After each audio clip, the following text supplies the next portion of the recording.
On connaît le fruit du papayer pour la digestion, parfois ses feuilles pour leurs usages médicinaux, mais très rarement sa racine. Pourtant, dans plusieurs régions d'Afrique, d'Asie et d'Amérique latine, la racine de papayer est utilisée depuis des générations pour traiter des affections sérieuses comme le paludisme, les troubles digestifs sévères ou certaines douleurs inflammatoires. Alors, que contient réellement cette racine et comment est-elle utilisée traditionnellement?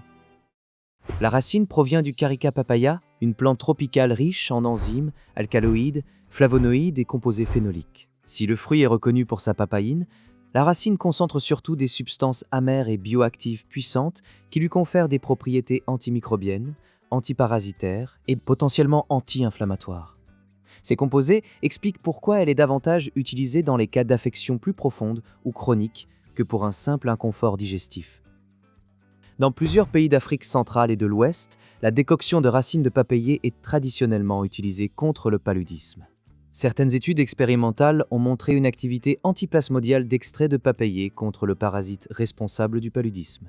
Il est important de préciser que cela ne remplace en aucun cas un traitement médical antipaludéen moderne, mais cela explique pourquoi cette pratique est restée ancrée dans certaines médecines traditionnelles.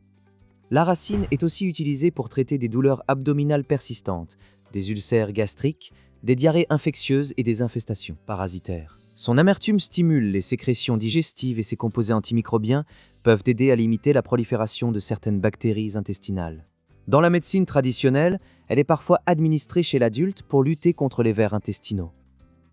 Autre usage courant, le soulagement des douleurs articulaires, des rhumatismes et des inflammations chroniques. Les antioxydants présents dans la racine pourraient contribuer à réduire le stress oxydatif, impliqué dans de nombreuses pathologies inflammatoires. Certaines communautés l'utilisent également en application externe sous forme de macération pour les douleurs localisées. Dans certaines pratiques traditionnelles, la racine de papayer est utilisée pour accompagner le traitement des infections urinaires et soutenir les fonctions d'élimination. Elle est réputée favoriser la diurèse et aider l'organisme à se débarrasser de certaines toxines. Là encore, ces usages restent traditionnels et nécessitent prudence et encadrement. La préparation la plus courante est la décoction. Les racines sont d'abord soigneusement lavées, grattées pour enlever la terre, puis coupées en petits morceaux.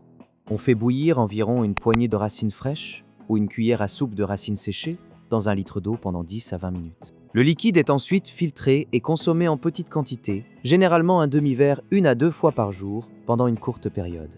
La durée dépasse rarement quelques jours sans avis d'un praticien traditionnel ou d'un professionnel de santé. Dans la pratique traditionnelle, la racine de papayer est rarement utilisée seule. Elle est souvent associée au gingembre pour renforcer l'effet anti-inflammatoire et stimulant au clou de girofle pour ses propriétés antimicrobiennes, ou encore à l'ail pour potentialiser l'action antiparasitaire. Dans certains cas liés au paludisme, elle est combinée avec des écorces amères locales ou des feuilles médicinales utilisées contre la fièvre.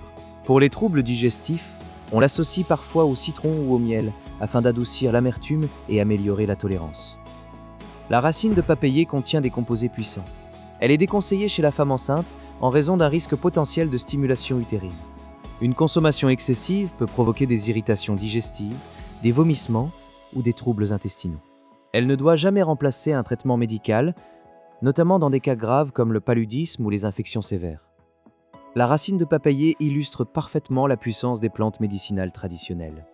Utilisée contre le paludisme, les parasites intestinaux, les inflammations ou certaines infections, elle possède un potentiel réel, mais qui doit être abordé avec prudence et discernement. La nature offre des ressources extraordinaires, mais leur utilisation demande connaissance, mesure et responsabilité.